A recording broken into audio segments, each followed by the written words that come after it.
غم کے لیے اپنے اوپر سے چادریں اتار رکھی ہیں. آپ نے فرمایا کیا تم جاہلیت کا کام کرتے ہو, جاہلیت کی رسم کی مشابہت رکھتے ہو؟ کفار سے ملتی جلتی رسم چاہے وہ خوشی کی ہو یا غم کی مسلمانوں کے لیے ہرگز جائز نہیں. مرنے والے کی مرثیہ خوانی سے رسول اللہ صلی اللہ علیہ وسلم نے منع فرمایا ہے. مرثیہ خوانی کرتے کرتے لوگ ہجوں پر اتر آتے ہیں, ایک کی محبت میں شدت ظاہر کرنے کے لیے دوسروں کی ہتک کرتے ہیں. محرم میں جو مرثیہ خوانی کی مجالس منعقد ہوتی ہیں ان میں صحابہ رسول صلی اللہ علیہ وسلم کو گالیاں دی جاتی ہیں. رسول اللہ صلی اللہ علیہ وسلم کا فرمان ہے میرے اصحاب کو گالی مت دینا, اور فرمایا ڈرو اللہ تعالیٰ سے, میرے اصحاب کے بارے میں ان کو میرے بعد تان و تشنیع کا نشانہ مت بنا لینا, یعنی ان کی برائی نہ کرنا. جو ان کو دوست رکھتا ہے وہ مجھے دوست رکھتا ہے, جو ان سے دشمنی رکھتا ہے تو گویا وہ مجھ سے دشمنی رکھتا ہے. علامہ غزالی احیاء العلوم میں لکھتے ہیں صحابہ اکرام رضی اللہ عنہم کے باہمی اختلافات اور نزاعات کو مجالس میں بیان نہیں کرنا چاہیے, کیونکہ یہ بشری کمزوریوں کو زیر بحث لانے سے صحابہ اکرام رضی اللہ عنہم کے بارے میں کینہ پیدا کرنے کا باعث ہے. ہم تک دین ان کے ذریعے سے پہنچا ہے. صحابہ اکرام رضی اللہ عنہم ہمارے محسن ہیں. حضرت شاہ عبدالعزیز محدث دہلوی فرماتے ہیں ان محفلوں میں شامل ہونا چاہے کسی بھی نیت سے ہو, مثلا دوستی نبھانا درست نہیں جہاں بزرگوں کی ہچو کی جاتی ہو, واقعات میں اپنی مرضی سے کمی و بیشی کر کے سنایا جاتا ہو, فرضی داستانیں سنائی جاتی ہوں. بدعتی مجالس میں شریک ہو کر ان کی تعداد بڑھانا بدعتی عمل میں شراکت ہی ہے. جو شخص کسی قوم کے مجمع کو بڑھائے وہ اسی میں سے ہوگا, جو کسی بدعتی کے کام کو پسند کرے وہ اسی کام میں شریک ہوگا. سیدنا حسین رضی اللہ تعالی عنہ کے بارے میں غلو. سیدنا حسین رضی اللہ تعالی عنہ کے فضائل و مناقب میں بہت ساری احادیث منقول ہیں. رسول اللہ صلی اللہ علیہ وسلم کا فرمان ہے حسن اور حسین جنت کے نوجوانوں کے سردار ہیں. مزید فرمایا یہ دونوں میری دنیا کے دو پھول ہیں. حسن اور حسین رضی اللہ تعالی عنہم کی والدہ محترمہ کے بارے میں نبی کا فرمان ہے فاطمہ جنت کی عورتوں کی سردار ہے. سیدنا حسین رضی اللہ عنہم کے فضائل و مناقب بجا ہیں, البتہ بات اس وقت بگڑتی ہے جب ان کے فضائل و مناقب میں غلو کر کے دیگر صحابہ اکرام رضی اللہ عنہم کو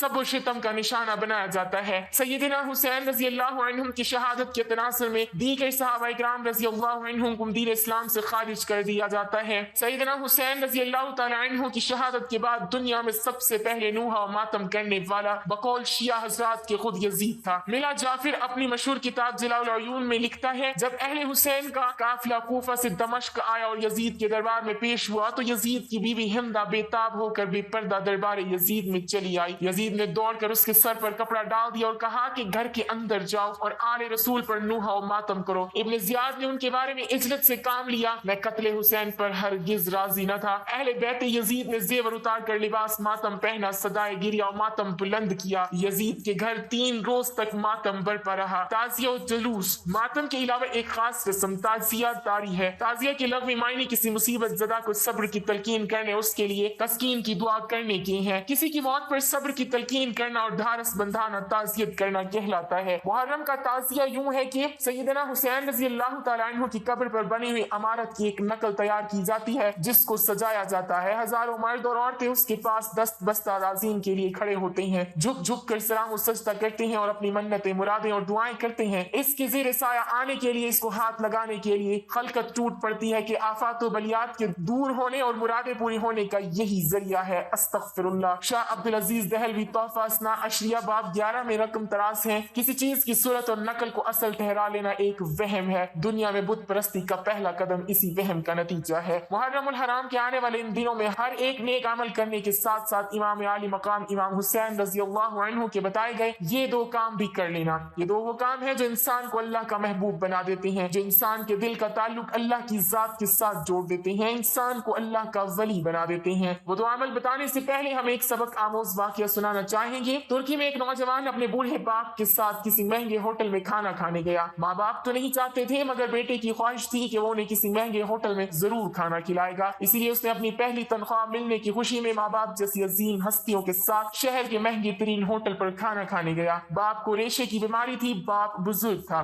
ضعیف العمر تھا. اس کا جسم ہر وقت کپکپاہٹ میں رہتا تھا, کانپتا رہتا تھا اور ضعیفہ ماں کو دونوں آنکھوں سے کم دکھائی دیتا تھا. یہ شخص بوڑھے ماں باپ کے ہمراہ جب ہوٹل میں داخل ہوا تو وہاں موجود امیر لوگوں نے سر سے پاؤں تک ان تینوں کو یوں عجیب و غریب نظروں سے دیکھا جیسے وہ غلطی سے وہاں آ گئے ہوں, جیسے یہ والدین اور بیٹا غلطی سے ہوٹل میں داخل ہو گئے ہوں. کھانا کھانے کے لیے بیٹا اپنے دونوں ماں باپ کے درمیان بیٹھ گیا. ادھر سے ماں ہے, ادھر سے باپ, دونوں کے درمیان درمیان بیٹا بیٹھ گیا۔ وہ ایک نوالا اپنی ضعیفہ ماں کے منہ میں ڈالتا ہے اور دوسرا نوالا بوڑھے باپ کے منہ میں ڈالتا ہے۔ کھانے کے دوران کبھی کبھی ریشے کی بیماری کے باعث باپ کا چہرہ ہل جاتا تو روٹی اور سالن کے ذرے باپ کے چہرے پر کپڑوں پر گرتے۔ یہی حالت ماں کے ساتھ بھی تھی۔ وہ جیسے ہی ماں کے چہرے کے پاس نوالا لے جاتا تو نظر کی کمی کے باعث وہ انجانے میں ادھر ادھر دیکھتی تو اس کے بھی منہ اور کپڑوں پر کھانے کے داغ لگ جاتے۔ ماں کے منہ اور کپڑوں پر بھی کھانے کے داغ لگ جاتے، باپ کے منہ اور کپڑوں پر بھی کھانے کے داغ لگ جاتے، اور ارد گرد بیٹھے لوگ جو پہلے ہی انہیں حقیر نگاہوں سے دیکھ رہے تھے وہ اور بھی منہ چڑھانے لگے کہ یہ کم وقت اتنے بڑے ہوٹل میں کہاں سے آ گئے، کھانا کھانے کی تمیز نہیں، اتنے مہنگے ہوٹل میں آ جاتے ہیں۔ بیٹا اپنے ماں باپ کی بیماری اور مجبوری پر آنکھوں میں آنسو چھپائے، چہرے پر مسکراہٹ سجائے، ارد گرد کے ماحول کو نظر انداز کرتے ہوئے ایک عبادت سمجھتے ہوئے انہیں کھانا کھلاتا رہا۔ ناظرین، عبادت اس مقام تک نہیں پہنچاتی جہاں والدین کی خدمت پہنچاتی ہے۔ کھانے کے بعد وہ ماں باپ کو بڑی عزت اور احترام سے واش بیسن کے پاس لے گیا، وہاں اپنے ہاتھوں سے ان کے چہرے صاف کیے، کپڑوں پر پڑے داغ دھوئے۔ جب انہیں سہارا دیتے ہوئے باہر کی جانب جانے لگا تو پیچھے سے ہوٹل کے مینیجر نے آواز دی کہ اے شخص، تم ہم سب کے لیے قیمتی چیز چھوڑ کے جا رہے ہو۔ نوجوان نے حیرانگی سے پلٹ کر دیکھا اور پوچھا، قیمتی چیز تو میں اپنے ساتھ لے کے جا رہا ہوں، قیمتی چیز ایک میری ماں ایک میرا باپ ہے تو وہ ساتھ لے کے جا رہا ہوں۔ مینیجر اپنی اینک اتار کر آنسو پوچھتے ہوئے بولا، اے نوجوان، آپ نے نوجوان بچوں کے لیے سبق اور بوڑھے ماں باپ کے لیے امید چھوڑی ہے، تو ایسے نہیں جا رہا، قیمتی چیزیں چھوڑ کے جا رہا ہے، جوانوں کے لیے سبق اور بوڑھے ماں باپ کے لیے امید چھوڑ کے جا رہا ہے۔ ناظرین، نبی کریم صلی اللہ علیہ وسلم نے فرمایا، کاش میری ماں زندہ ہوتی، میں نماز میں اللہ کے حضور کھڑا ہوتا، میری ماں آواز دیتی او بیٹے محمد، میں نماز چھوڑ کر دوڑ کر ماں کے پاس چلا جاتا اور دنیا والوں کو بتاتا کہ ماں کی عظمت کیا ہوتی ہے، 14ویں صدی کے والدین کو دکھ دینے والے نوجوانوں کو بتاتا کہ ماں کی عظمت کیا ہوتی ہے۔ ماں جب بلاتی ہے تو پھر نماز توڑ دی جاتی ہے، عبادت چھوڑ دی جاتی ہے۔ سب سے بڑی عبادت تو یہ ہے جو تمہیں بلا رہی ہے۔ محرم کے دنوں میں نیاز پکانے اور کھانے والوں، جس دین کو بچانے کے لیے حضرت امام حسین کو اپنا تن من دھن سب کچھ قربان کرنا پڑا، وہ دین جگہ جگہ پہ تم سے والدین کی خدمت مانگتا ہے۔ اگر حق نہیں بولو گے تو امام حسین کے دل پر وار کرو گے، کیونکہ اسی حق کو بچانے کے لیے امام حسین نے اپنا سب کچھ قربان کیا۔ اگر دین کے ساتھ وفا نہیں کرو گے تو حسین ابن علی کے دل پر وار کرو گی، کیونکہ اسی دین کو بچانے کے لیے حضرت امام حسین کو اپنے معصوم بچے علی اصغر کو بھی قربان کرنا پڑا۔ ناظرین، اسلام تم سے وہ قربانیاں نہیں مانگتا جو فاطمہ الزہرا کے بیٹوں نے دی، دین اسلام تم سے حق مانگتا ہے، سچ مانگتا ہے کہ حق بولو، سچ بولو، دین کے ساتھ وفا مانگتا ہے، اہل بیت کی محبت مانگتا ہے، دین تم سے قرآن مجید کی تلاوت مانگتا ہے، اللہ کو کیے سجدے مانگتا ہے۔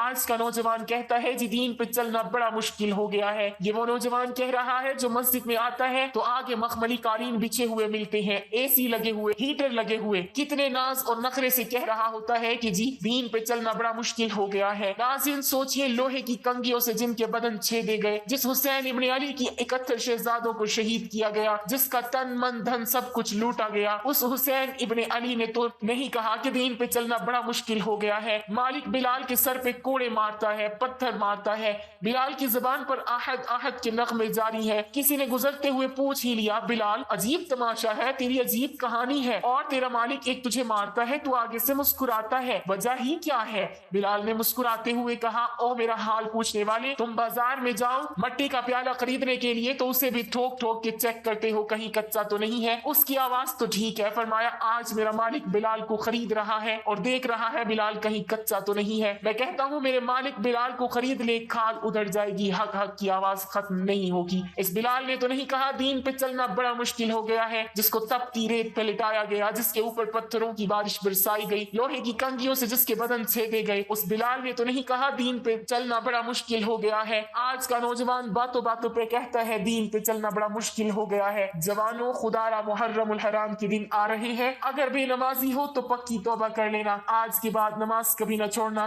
حضرت امام حسین رضی اللہ تعالی عنہ سے پوچھا گیا، حضرت آپ کو جنت پیاری ہے یا نماز پیاری ہے، جنت عزیز ہے یا نماز عزیز ہے؟ حضرت امام حسین نے فرمایا مجھے جنت سے کہیں زیادہ نماز عزیز ہے، وہ اس لیے کہ جنت میری رضا ہے اور نماز میرے اللہ کی رضا ہے۔ اللہ پاک ہمیں بہتر عمل کرنے کی توفیق عطا فرمائے اور ہمیں نیکوکاروں میں شامل کرے، آمین۔